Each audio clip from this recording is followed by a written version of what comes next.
Alright folks, we're here. Pardon me, I'm trying to fight a little bit of sunlight here. But, welcome folks to a live streaming edition of the Friday Ramblings.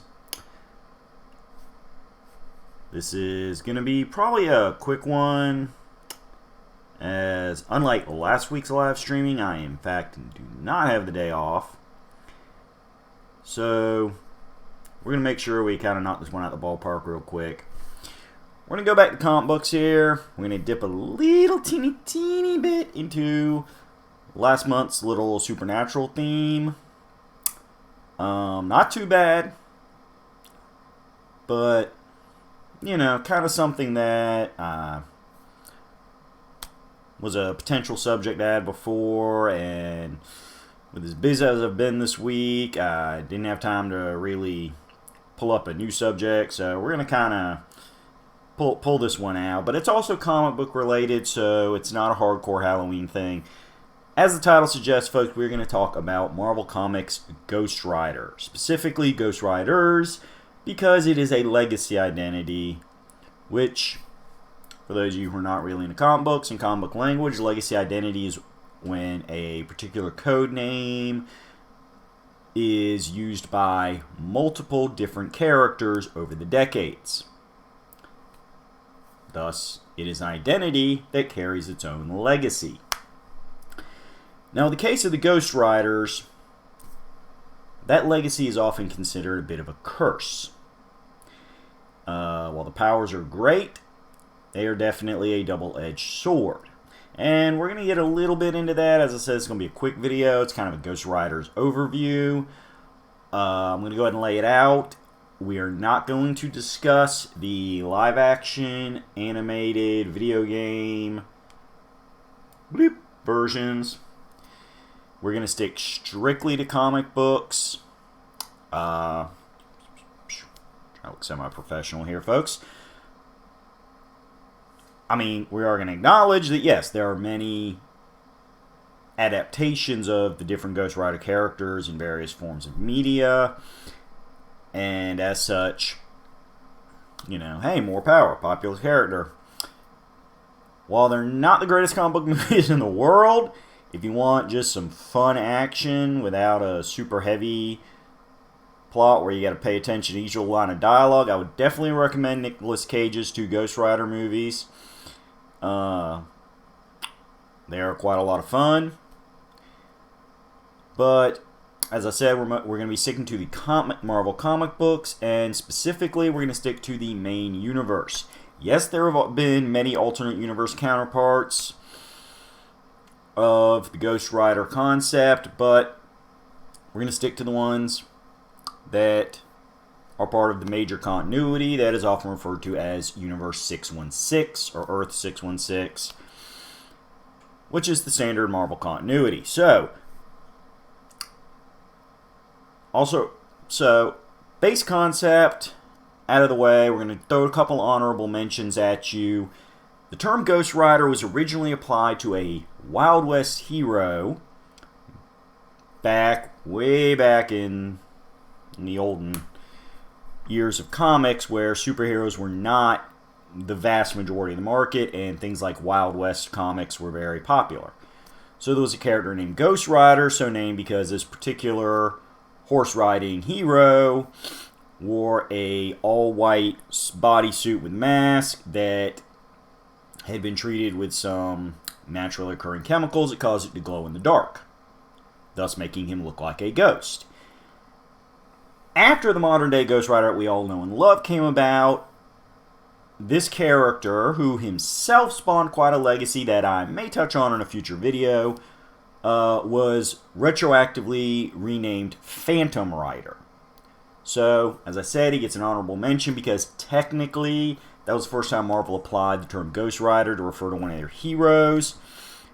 But the character has since been renamed Phantom Rider because they took the name and made a whole new concept out of it.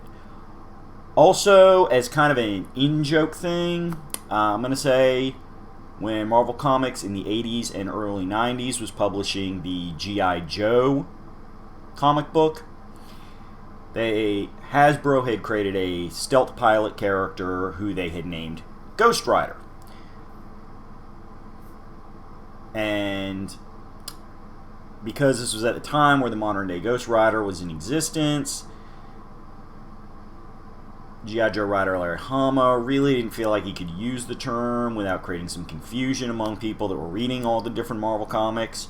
So, even though the character was called Ghost Rider, he's not tied to the main Ghost Rider legacy concept we're going to discuss today. And technically, the name never appeared in the comic books. Larry Hama created a running joke where nobody else on the G.I. Joe team could ever remember the guy's code name.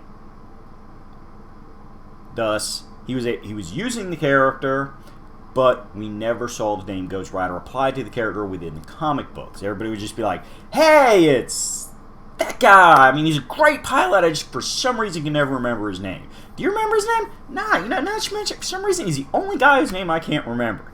It was a great running joke, mostly because the character was only used a handful of times, so the joke wasn't ground into lameness by over repetition. And it's another great example why Larry Hama is a great writer, especially on a book like that. So, now that we've laid out the honorable mentions, now that we've laid out the rules of who we are and are not going to be discussing, let's go ahead and hit the list.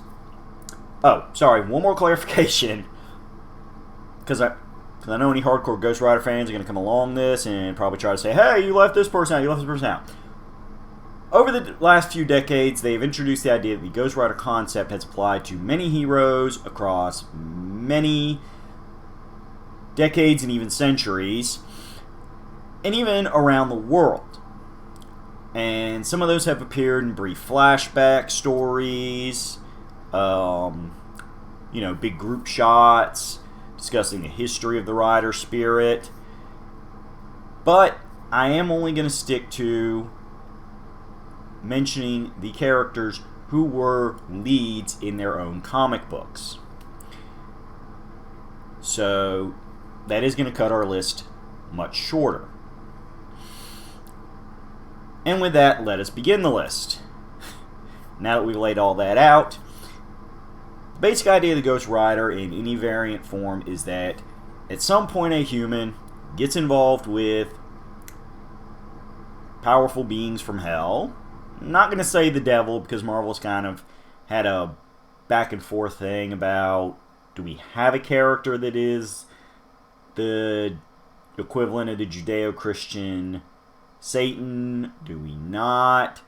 It's something that they've kind of just said, well, there is no devil, there are various hell lords. However, their most commonly used one, Mephisto, is most directly inspired by the pop culture equivalent of the Judeo-Christian devil, so he's the closest Marvel gets. But he's not always the one that involves himself with the Riders. So as I said, the idea is humans get involved with beings from hell, deals are made, and bing bang boom, humans are bonded with a spirit of vengeance and are given the power to make changes in their life. Sometimes specific deals are enacted, like, hey, I'll do this spirit of vengeance job for you if you do a one-time favor for me, kind of thing.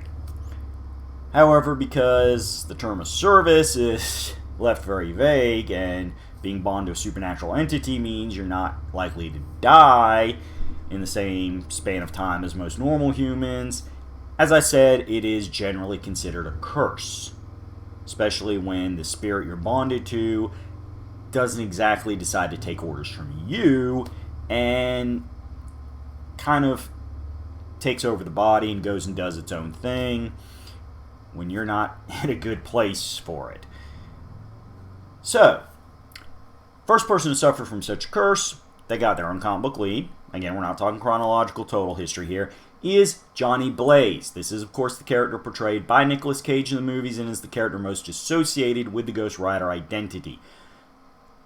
For those of you who didn't see the movies, Johnny Blaze was a stunt rider in a traveling circus whose father was dying of cancer, and being young, foolish, and desperate, he made a deal with the devil to save his father's life. The devil being, as I said, in this case Mephisto, but we're keeping it simple on a literary standpoint. But yeah, he made a deal with a big bad evil thing from hell. Technically, his father was cured of his cancer. The problem is he died 24 hours later because his father was also in the same stunt show and had a stunt go wrong. Blaze himself felt that this was, hey, what do you know? A devil essentially cheating you out of a fair deal. Unfortunately, the rider spirit was still bound to Blaze, and he spent many years traveling the Marvel Universe, doing his best to fight evil and give out vengeance to balance the scales of his own selfish decisions and psychologically come to terms with the fact that he was bound to a demon who was eventually revealed to be a being named Zarathos, who himself would, when in control of the body as the Ghost Rider, try to enact some schemes of his own to kind of get revenge on Mephisto, take over corner hell himself. Zarathos in general was not a great person, but he himself was bound by the same deal to do good things in the name of vengeance. So, you know, both sides of the coin in that one kind of felt like it was a bit of a raw deal for them. As I said, Ghost Rider would encounter many people from the Marvel Universe and would in fact join a few teams, such as the earliest incarnation of the Champions. Wait, was it Champions? Oh, let me double check. They had a few really similar characters.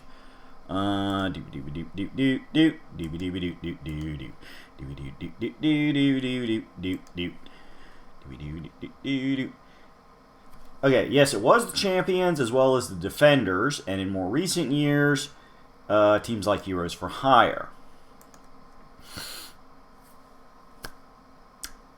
Yeah, the Champions and Defenders had a lot of teams in common, so I freely admit sometimes when I'm just trying to pull stuff straight out of my brain, the two teams get a little blenderized in my head. But yes, he was part of both the Champions and the Defenders at different points in time. Eventually, in his solo series, Johnny Blaze was separated from Zarathos, who was sealed in a mystical crystal, thus meaning Blaze was no longer the Ghost Rider. He would attempt to go live a happy life, and the Ghost Rider concept would be put aside for quite a while. Eventually, the Ghost Rider idea was repurposed, and a new rider was born. This time, the human host was Danny Ketch, who was seeking justice/vengeance against a supernatural being called Blackout for the death of his sister, who, along with Danny, was basically suffering from a case of wrong place, wrong time. Danny never directly made a deal with the devil. He found a motorcycle in a junkyard, and upon touching the gas cap that was etched with a arcane and mystic symbol, found himself empowered to be a Ghost Rider. Now, for Danny Ketch, generally it was a little bit less of a curse because the rider spirit itself appeared to be amnesic, and thus it was easier for Danny Ketch's base personality to have influence over the rider spirit, and the two tended to basically work more as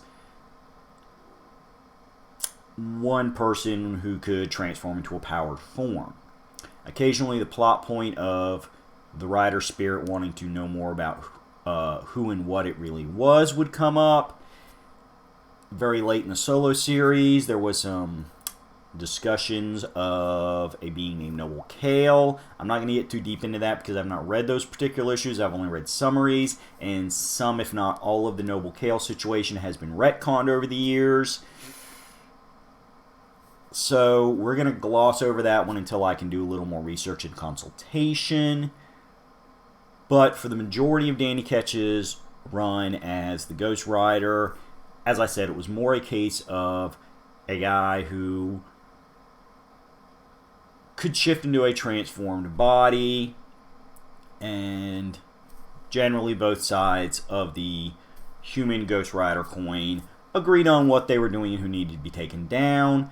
Sometimes, unfortunately, Danny Ketch would transform against his will when it sensed vengeance needed to be enacted, because, of course, the Ghost Rider is now and forever a spirit of vengeance. Shortly after his run, though, the Ghost Rider comic would be joined by a second spin-off book called Spirits of Vengeance, because Johnny Blaze, seeing a new Ghost Rider patrolling around and fearing that it was Zarathos who had escaped his crystal prison, went out seeking the Danny Ketch Rider, and upon confronting him found out that Blaze himself still retained enough mystic power that he could channel Hellfire through a shotgun and a few other weapons of choice when he was holding them, as well as being able to, without physically transforming into a rider, power up his motorcycle into a super kick butt Hell Cycle, just like he could when he was Ghost Rider, and like Ketch can when he transforms into the Ghost Rider. So in the spin-off book Spirits of Vengeance, the two would work as a pair, Blaze helping kind of mentor Ketch and the amnesic rider spirit, as well as keep an eye on them and make sure that they did not start turning towards evil like Zarathos tried to do with the rider spirit when Blaze was hosting. The series would eventually end. Blaze would get his own spin-off book. He had a bit of time where he was, still had his mystical powers, but was also a cyborg. It was not really a good thing. It was the mid-90s. A lot of weird concepts were being tried in comic books. The two of them would also occasionally team up with various other supernatural teams and solo acts of the time period, including Morbius the Living Vampire, the Darkhold Redeemers, and the Night Stalkers, starring everybody's good buddy, Blade, who, of course, was famously portrayed by Wesley Snipes in a trilogy of movies that generally preceded the current big era of superhero movies. But you can see that since they occurred relatively recent to that they helped kind of get people used to the idea of big live-action Hollywood superhero movies that weren't complete cheese, like we had in the early 90s with things like Punisher, and you know what, that's just a totally different subject. We're not going to get into too much of that, because it's a different rant for a different day. But as I said, this collective of all mystic superheroes. Oh yeah, Doctor Strange was in that team too. Because of course, hey, Sorcerer Supreme going to be keeping track of a bunch of mystic powered heroes and villains battling on Earth. So this little army of mystic heroes was referred to as the Midnight Suns, and is a concept that has been revisited by Marvel a few times over the years, swapping out different heroes, usually operating as one smaller group for short-term, one big mission at a time kind of things. So, eventually, the Danny Ketch Ghost Rider era would come to an end. The Ghost Rider spirit would be separated from Ketch and establish himself as one of the Hell Lords. Ketch himself would initially be presumed dead, but eventually be found wandering Earth, powerless. Shortly thereafter, in a short story arc in Peter Parker the Spectacular Spider-Man, the man who created Danny Ketch Ghost Rider concept, Howard Mackey, would create a storyline where Danny Ketch rebonded with his Ghost Rider spirit, and who was back on Earth. And this was the first of the, I'm going to call them soft retcons because it was kind of vague, but soft retcons that brought into question the events of the last couple of years or so, the Danny Ketch solo book and the whole Noble Kale storyline. So, from there, even though he was not starring in a book, we had the idea of Danny Ketch as the Ghost Rider.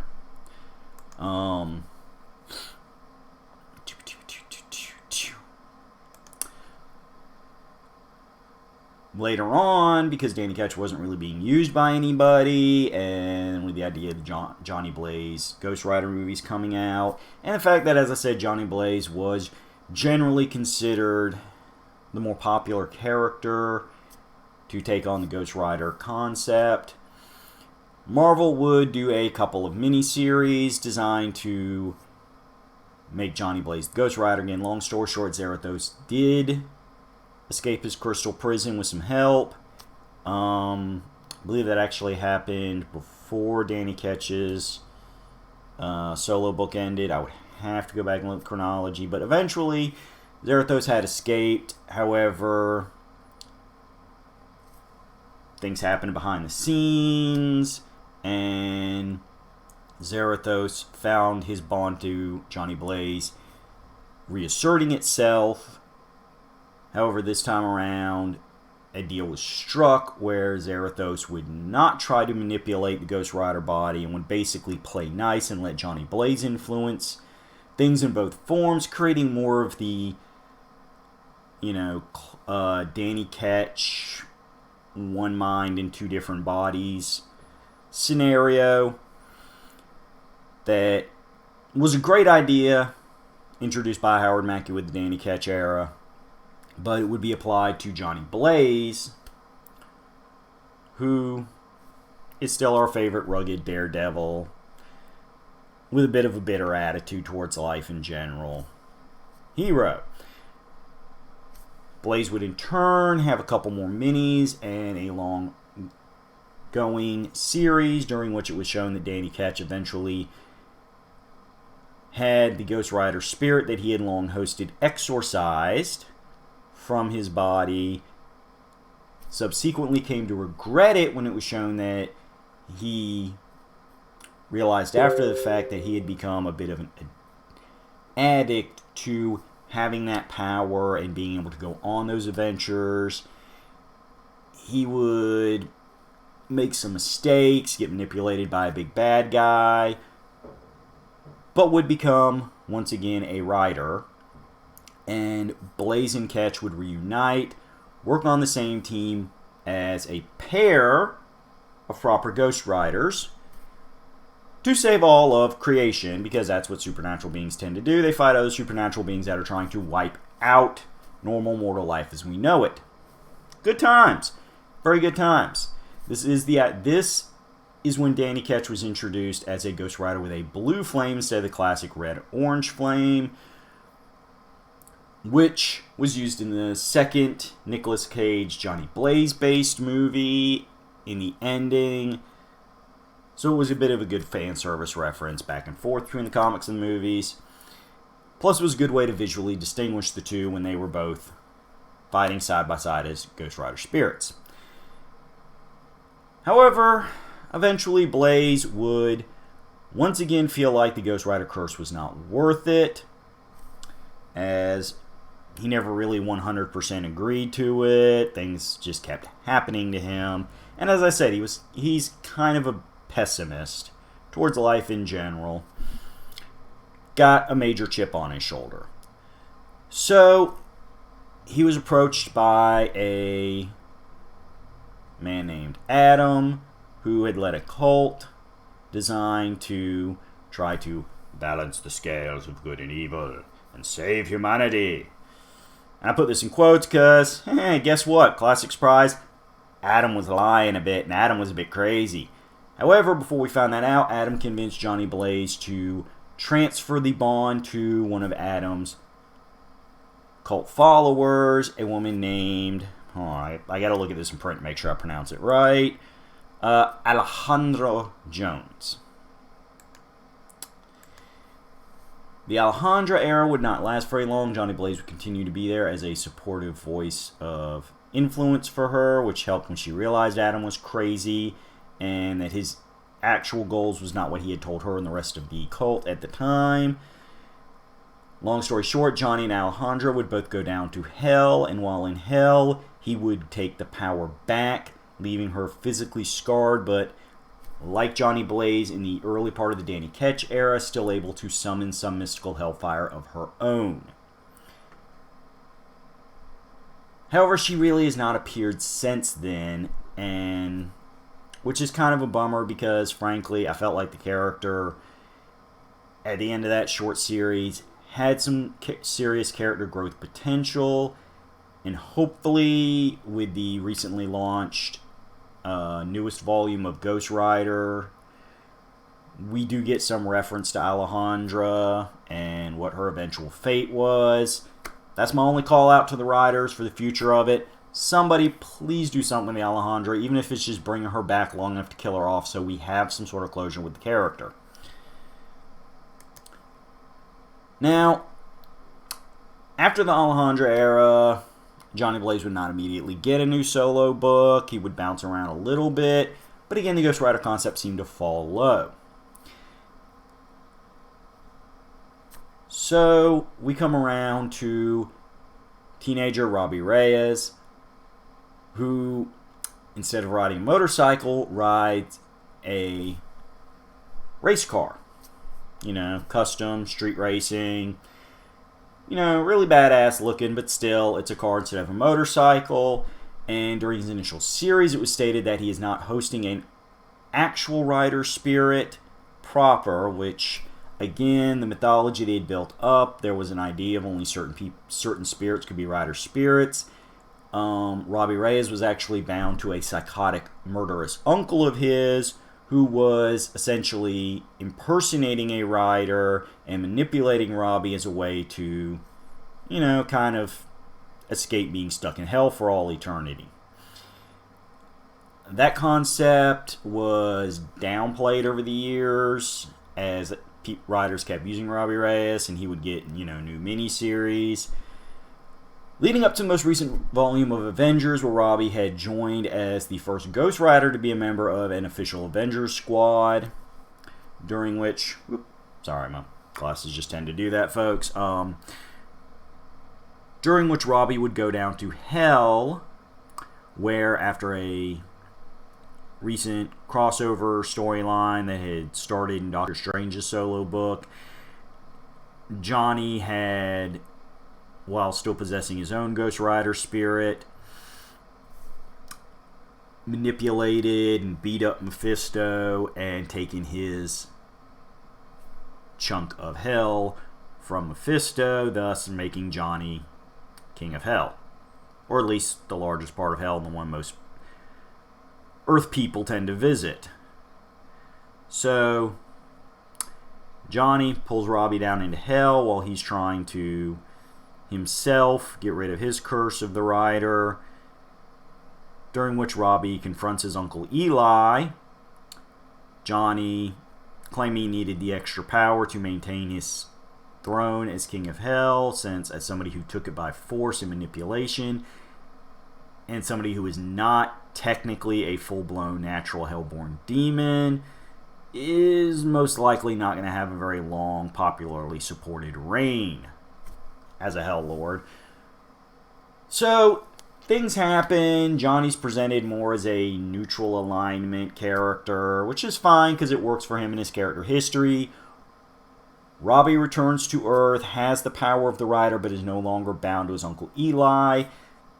The story is kind of vague as to why he's still powered, if Johnny kind of, in between panels, bonded him with a proper rider spirit this time, or just a more compliant spirit that, like Uncle Eli, is impersonating the powers of a proper rider. It's a story that's not 100% resolved yet. Personally, I would love the idea that one of the proper rider spirits had been bonded to Robbie, because that's one of the things that irritated me about the first volume of his series, was that he was, for all intents and purposes, an imposter, and the idea that just a human who knew a few mystic spells could impersonate what was always supposed to be a very unique and powerful class of hell being could do so with ease and with nobody really trying to drag him back to hell and stop him from doing whatever he wanted. It was always kind of an awkward storyline. I get that they were trying to really reboot the Ghost Rider concept, making him drive a hot rod instead of a motorcycle. But it's just the early Robbie reading for longtime Ghost Rider fans is awkward. It is something that definitely needed some ironing out. I'm glad they eventually did it. And that brings us up to where we are currently. Where we have Robbie Reyes as the Ghost Rider of the Avengers, who has his Hell Car, as he calls it, or Hell Charger, I believe is his official term. But he has his souped up hot rod version, and he's feeling good about it. He's willing to do his best to make the Ghost Rider a truly heroic concept. Johnny Blaze is trying his best to keep control of hell and thus curtail how many hell beings screw around with humanity. And as of the new series, Danny Ketch has returned. Danny Ketch has his rider spirit, so we have basically 3 mortals currently using the Ghost Rider identity, although they are all portrayed visually distinct. They all have different attitudes towards it. And, hey, when it's all said and done, that's the fun of comic books and legacy identities, is as long as you don't kill characters off to justify putting the identity and powers on a new person, you can have these concepts where, hey, everybody gets to show their variant of what it means to be the rider. You know what? Just for fun, because he does kind of bounce back and forth in the 616 universe, let's go ahead and deal with Cosmic Ghost Rider. The idea of the Cosmic Ghost Rider was inspired by being just flat out named Spirit of Vengeance from a alternate timeline, distant future. Worked with the alternate timeline future Guardians of the Galaxy, a concept that predated the versions we know from the movies and the current 616 books. That's how the Guardians were originally portrayed, as heroes of the future. But he was an intergalactic version of the Rider, had basically a one-man spaceship. Frankly, he came off a bit of a knockoff of DC's Lobo. Fortunately, as I said, the character was not used much. But the base idea of a intergalactic Rider was reinvented with the Cosmic Ghost Rider, who is a version of Frank Castle, aka the Punisher, who over many, many years, as both Herald of Galactus and manipulated lackey of Thanos, has been driven completely insane and has been bouncing through time and dimensions, kind of doing his own thing. He himself was involved in the Avengers arc where Robbie went to hell and had the whole issue with Johnny Blaze where they got rid of the Uncle Eli concept. And I don't know. It's